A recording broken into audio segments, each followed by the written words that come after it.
When the Nissan X-Trail was first launched back at the beginning of the 2000s, the car market was a very different place. You had your family cars and you had your 4X4S, and the term crossover had entirely different connotations. The X-Trail started something new. It was a beefy, boxy 4X4, but it was targeted as much at school-run duties as it was at active, outdoors use. Fast forward 17 years and the 4X4 market has metamorphosed.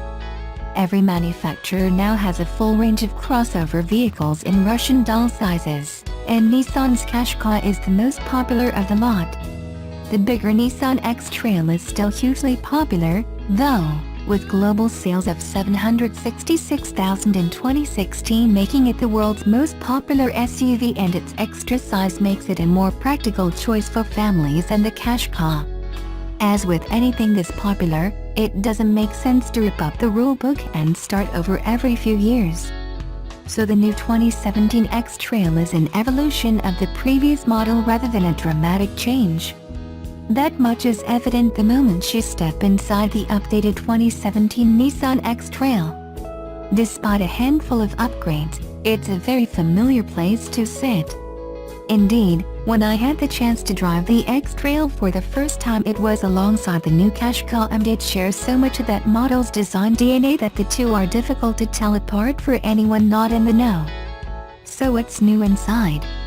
As with the Qashqai, the most obvious visual novelty is the new steering wheel, which now has a racy, flat-bottomed shape, a thicker rim and a smaller central hub to make it easier to see the instrument dials.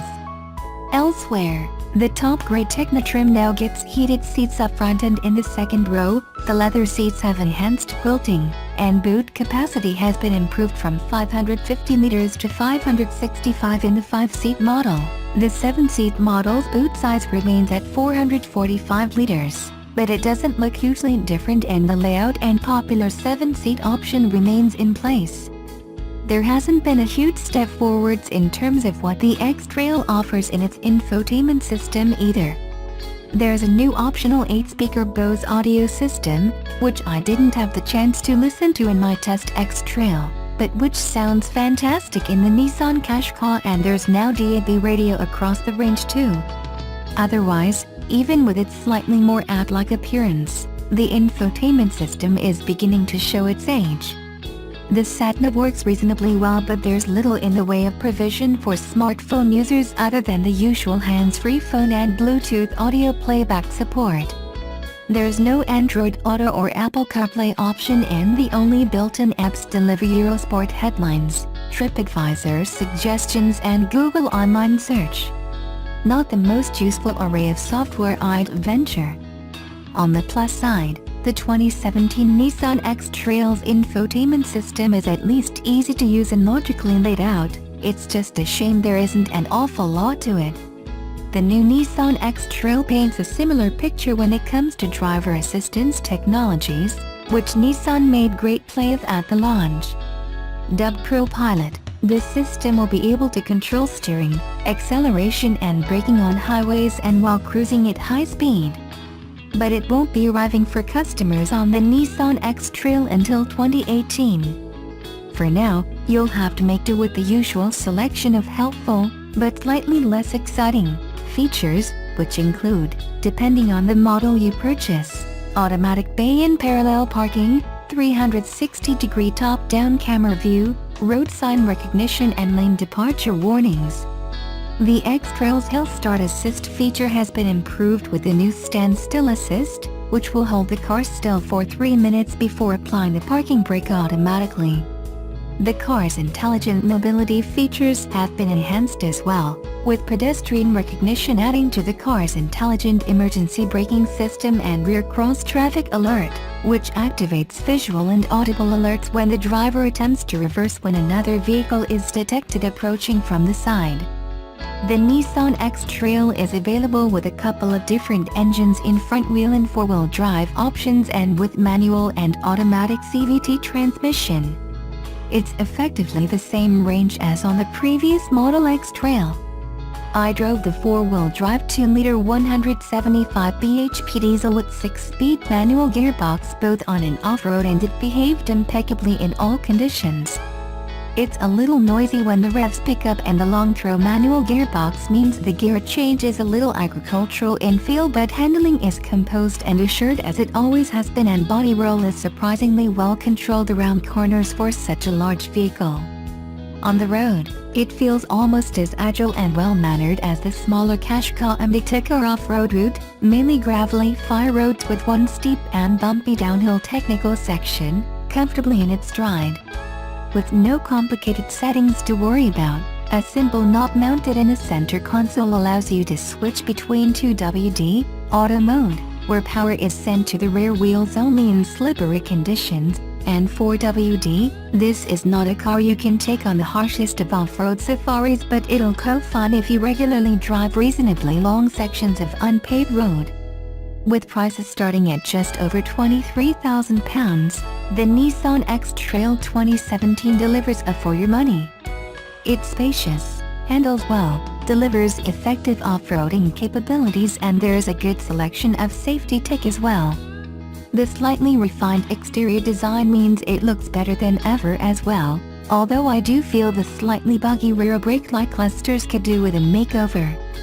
However, its infotainment system is in need of a spruce up. It looks old-fashioned and features are limited, and it's disappointing that ProPilot isn't arriving until 2018. So buyers in search of the most cutting-edge tech may want to cast their eyes towards the Škoda Kodiaq instead. I'm bored already.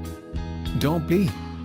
As Nissan Qashqai go, this is a somewhat interesting one. Mainly because it's the fastest and most powerful one you can buy. And it doesn't have a diesel engine.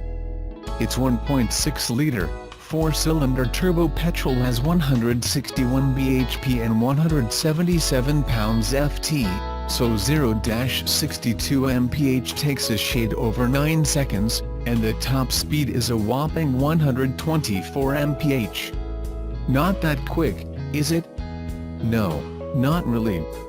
In fairness, it's not exactly built as the fast one, it's not covered in NISMO badges, and it doesn't have silly seats or an obnoxious exhaust. It does, however, have the multi-link rear suspension fitted to all-wheel drive Qashqai, even though it's front-wheel drive only, and a 10-liter bigger fuel tank for more range. Bigger tank? Can't be very economical, not around town, where you'll get high 30s. A 20-mile schlep out of town followed by a 50-mile motorway B-road run, and the same in reverse, yielded 44.6 mpg, about the same as we get from our Nissan Micra Longtimer over the same route distance. In all, not bad. Much fun? Not as much as a Cita Chica. The steering is pretty slow and requires much twiddling. But that's besides the point. If you're really interested in driving, you should be buying a conventional hatchback rather than a crossover, which are inherently compromised by their size and heft. Smaller, lighter, and a lower center of gravity makes for more fun. What's more important is comfort. Body control is good in the Qashqai, but on the 19-inch alloys of our test car, the ride is incredibly firm. A load of tire or two. We haven't tried one on smaller wheels, but it might be worth sacrificing some spec and buying a lower trim just for the bigger sidewalls. Noted. And this is, of course, the recently faceliftted Qashqai, which means you get the new exterior aesthetic, better interior trim plus myriad tech and safety improvements. Nissan has made some minor mechanical changes, but none that dramatically affect the way the Qashqai behaves or performs. There is a new trim level though, Tecna Plus. Aims to push the QQ further up market and comes with much kit as a consequence, but little can be done to mask the fact the infotainment and general interior layout are a bit old tech. Quality and space are fine, but rivals like the Etika and especially the Peugeot 3008 have moved the interior game on somewhat. Engine any good? Or should I stick with the diesel? This is not a remarkable engine. It's acceptably refined, punchy and economical, not the hidden gem of the range that we'd hoped it might be. But if it's a petrol you're after, and more of you are, nowadays, this is probably the one to have. The only other option, the 1.2 turbo, is down on power and not that much more economical than the 1.6. On paper it only has less than a 2 mpg advantage, 50.4 to 48.7 mpg, and is almost 2 seconds slower to 62 mph.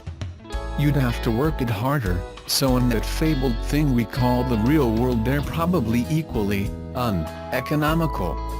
May as well spend the extra £1,400 or so and enjoy the many benefits of having more power torque at your disposal.